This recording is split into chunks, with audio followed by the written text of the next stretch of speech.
오늘은 긍휼을 베푸시는 하나님이란 제목으로 말씀을 상고합니다.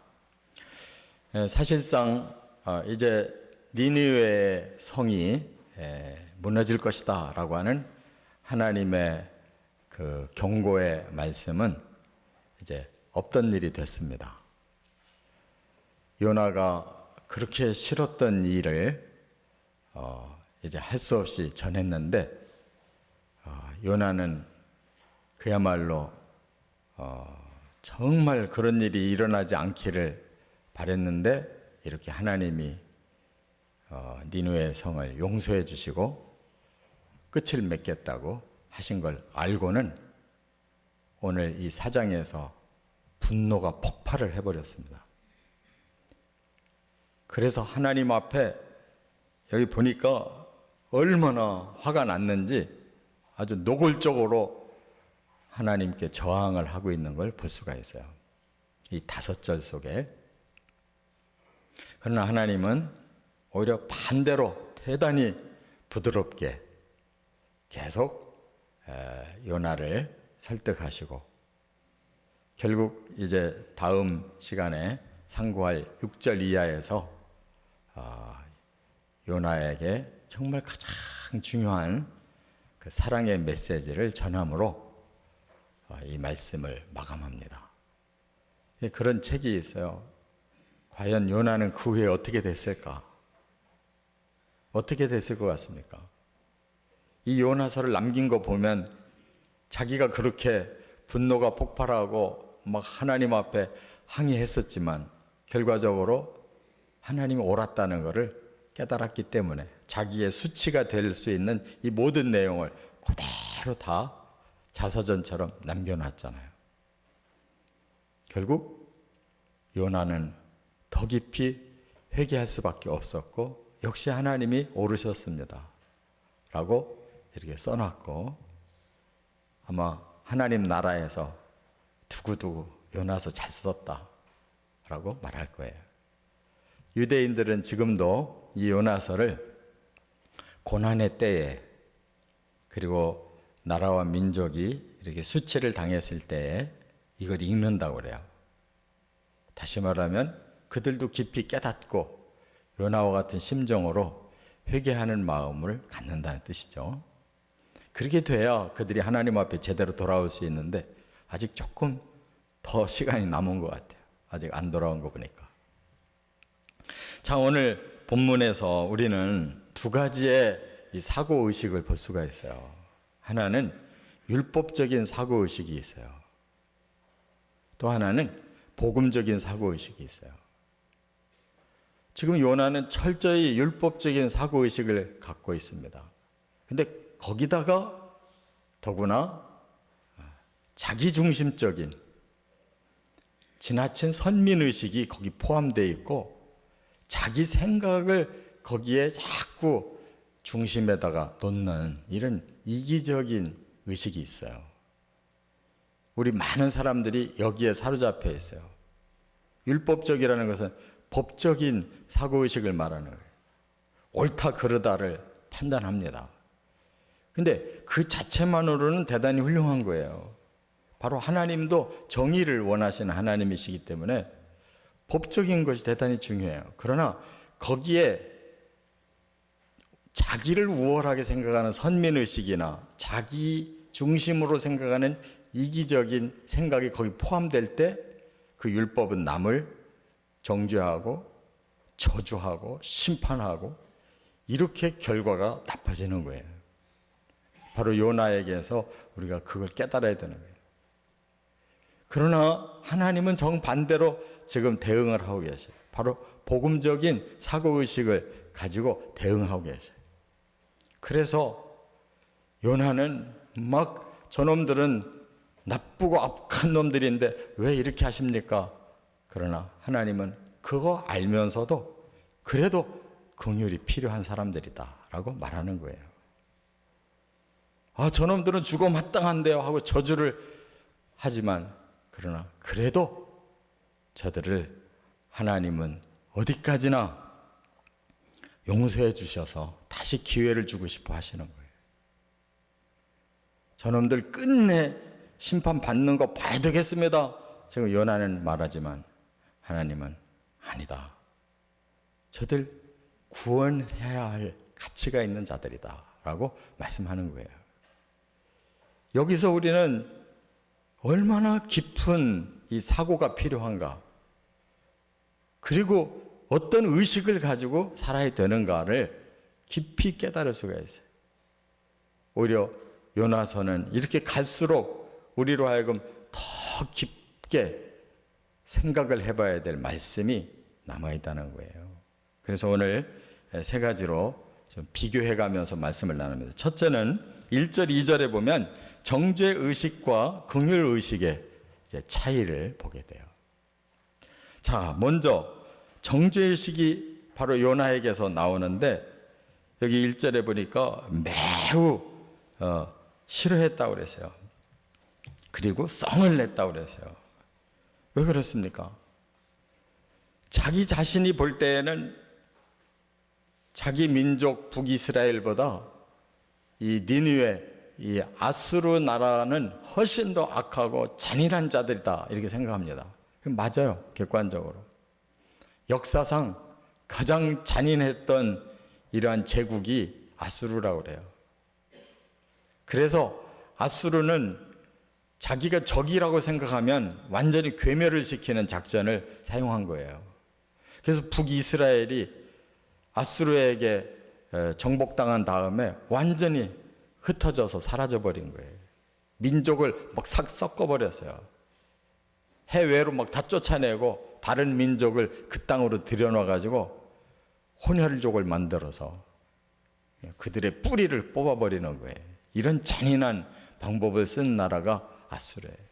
분명히 정죄의식을 가졌을 때 맞는 말이에요.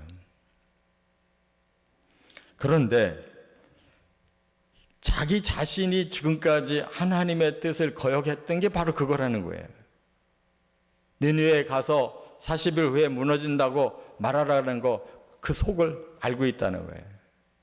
하나님이 진짜 망하게 하려고 그 말 전하라는 게 아니라는 걸 알고 있다는 거예요. 그래서 자기는 분명히 저 악한 자들, 악을 처단해야지 하나님의 생각대로 그렇게 하면 안 된다고 생각했기 때문에 반대하고 도망갔다는 거예요. 지금 그걸 자기가 했던 행위를 다시 정당화시켜요. 근데 앞에서는 뭐라고 그랬어요? 제가 죄를 져가지고 이렇게 지금 벌 받는 게 마땅하다고 이렇게 회개를 했잖아요. 근데 지금 다시 자기가 정당하다는 거예요. 중요한 것은 자기를 정당화시키고 상대를 악하다고 하는 이 의식이 매우 위험하다는 거예요. 정말 요나의 생각이 맞을까요? 어디까지나 일방적인 것입니다. 반밖에 모르는 요나의 그러한 의식 가지고 우리가 살게 되면 전부 남의 잘못만 쳐다보고 그들을 너는 이런 죄를 졌어, 너는 이런 죄인이야, 너는 이렇게 악한 놈이야 하고 상대방만 계속 공격하게 돼 있어요. 그게 틀린 말은 아니지만 반만 생각하는 거예요. 나를 생각 안 하고 상대방만 계속 생각하고 너는 나쁜 놈이야, 너는 악한 놈이야 라고 정죄하면 옳은 듯 하지만 결과는 나빠지는 거예요. 그런데 여기에 비해서 하나님은 뭐라고 그랬어요? 오히려 요나 자신이 그렇게 먼저 말을 해요. 여기 보니까 하나님은 은혜로우시고 자비로우시고 노하기를 더디하시고 인애가 크셔서 뜻을 돌이켜 재앙을 내리지 아니하셨습니다 라고 요나가 스스로 하나님을 대변해서 자기가 또 말을 해요. 하나님 한마디로 말하면 긍휼의식, 긍휼의 마음을 품으셨다는 거예요. 긍휼이라는 게 뭐예요? 너 나쁜 놈이야, 악한 놈이야. 그럼에도 불구하고 나는 너를 이해하고 사랑하고 너를 어떻게 해서라도 돕고 싶어.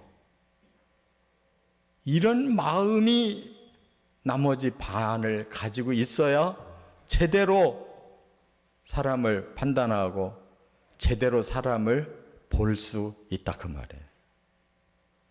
누구든지 정죄의식은 쉽게 가질 수 있어요. 다 정의로움은 가지고 있어요. 그러나 그 칼을 나에게 꽂을 수 있는가 생각해 봐야 돼요. 나를 그렇게 철저하게 정죄하고 내가 그렇게 철저하게 반성하고 그렇게 정의롭게 내가 설 자신이 있는가를 생각해 봐야 돼요.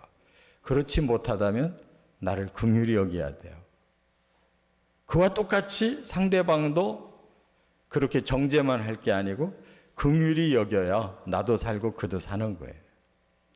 근데 왜 세상이 이렇게 잘 안 되느냐 하면 정죄만 하고 자기를 정죄하지 않고 자기는 긍휼히 여기면서 타인은 결코 긍휼히 여기지 않기 때문에 이 세상이 서로 정죄만 하고 서로를 죽이고 있는 거예요. 꼭 깨달아야 될 줄 믿습니다.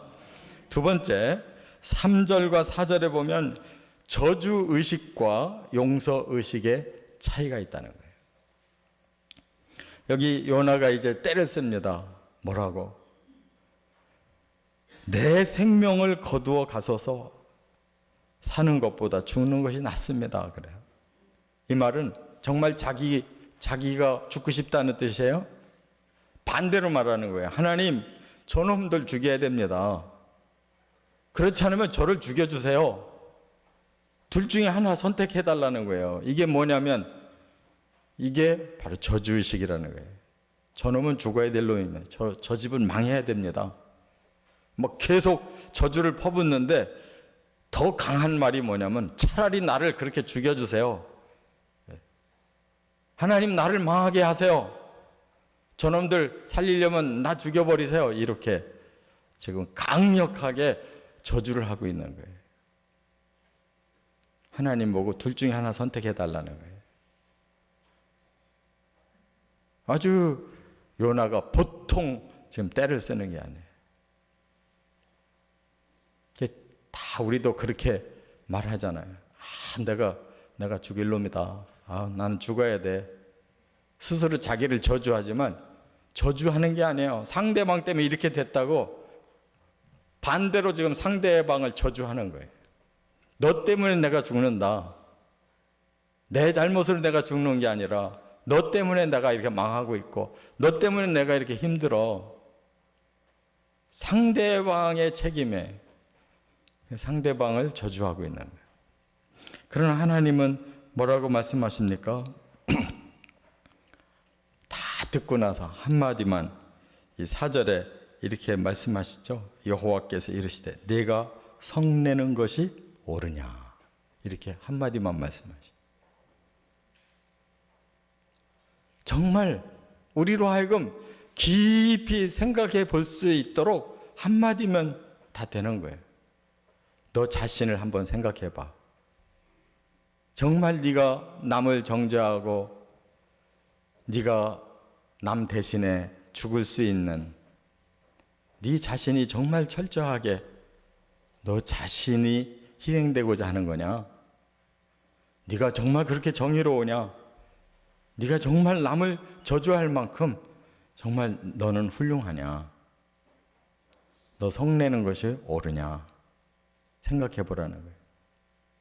다시 말하면 용서하고 용서받아야 되지 않냐? 우리가 뭐 그렇게 남 정죄하고 저주할 만한 그런 자격이 있냐? 하나님이 그래서 너도 나도 똑같은 죄인이고 똑같이 구제불능이기 때문에 서로 용서해야 된다는 거예요. 이게 복음인 줄 믿습니다. 그래서 우리가 지금 살아있는 거예요. 하나님 우리를 용서해 주셔서 우리가 살아있는 거고 남들에게 용서받았기 때문에 내가 지금 존재하는 거예요. 근데 나는 남을 용서하지 않고 있다면 나는 빚지고 있는 거잖아요. 하나님께 빚지고 다른 사람에게 빚지고 있는 거예요.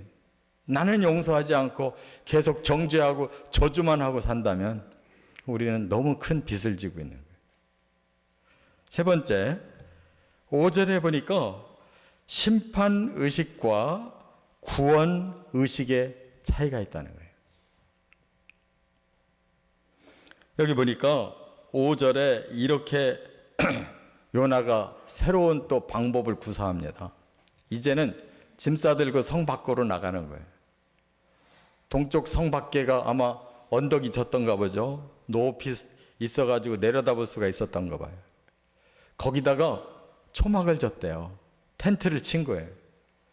그리고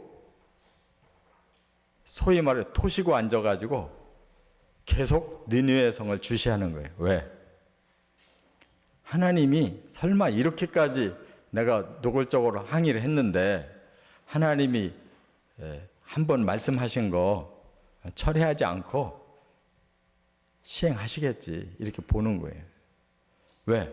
자기 보고 40일 후면 니느웨 성 망한다고 외치라고 했거든요. 하나님 나보고 시켜놓고 이렇게 용서하고 끝내버리면 안 되지. 하나님을 더 지금 자극시키는 거예요. 40일 기다려보겠다는 거예요. 안 가고 포기 안 했어요. 그냥 고향으로 내려가야 되는데 포기 안 하고 다시 동편 언덕에 올라가가지고 니느웨 성 40일 동안 지켜보겠다는 거예요. 오기가 대단한 사람이에요. 그게 뭐예요? 심판의식이에요. 반드시 저놈들 망하는 꼴을 내가 보고 가야지 그냥 못 간다는 거예요.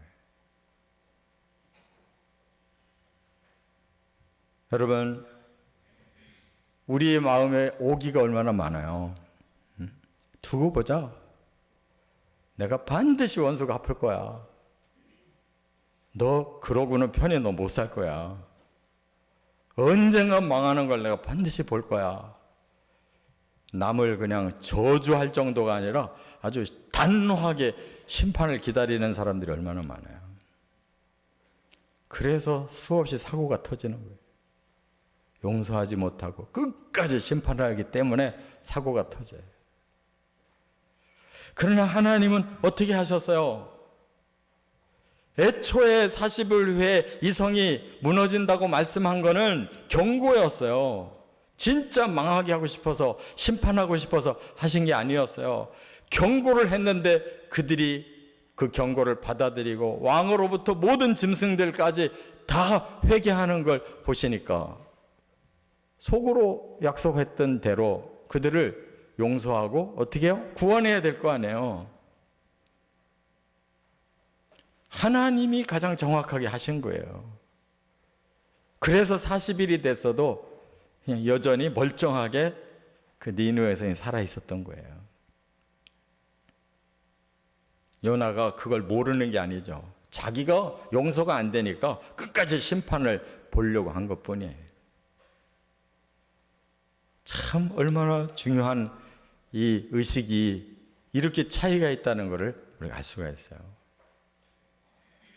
그래서 정말 심판은 하나님께 맡기라고 성경에 분명하게 말씀하고 있어요. 너희는 오히려 그들을 부끄럽게 하도록 더 잘해줘라. 그들 스스로 부끄러움을 느끼고 회개하도록 오히려 기회를 주고 계속 용서해라. 그렇게 말씀하고 있어요. 이게 쉬워서 그렇게 하라는 게 아니라 그것이 옳은 길이기 때문에 하라는 거예요. 우리는 정죄의식, 저주의식, 심판의식을 걷어내야 돼요. 그래야 우리가 긍휼을 얻고 용서를 받고 구원을 받을 수가 있는 거예요. 이건 너무나도 분명해요. 왜? 우리도 똑같은 그런 죄가 있기 때문에. 나 자신을, 그 메시지를 나 자신에게 돌려본다면 나는 반드시 정죄하지 않을 거예요. 내가 나를 긍휼히 여기고 내가 나를 용서하고 내가 나를 구원시키려고 할 거예요. 그렇다면 상대에게도 그렇게 해야 된다는 거예요. 그래야 함께 산다는 거예요. 이 말씀 마음에 새기고 요 나를 빼버리고 하나님의 마음을 품어 나가시기를 주의 이름으로 축원합니다.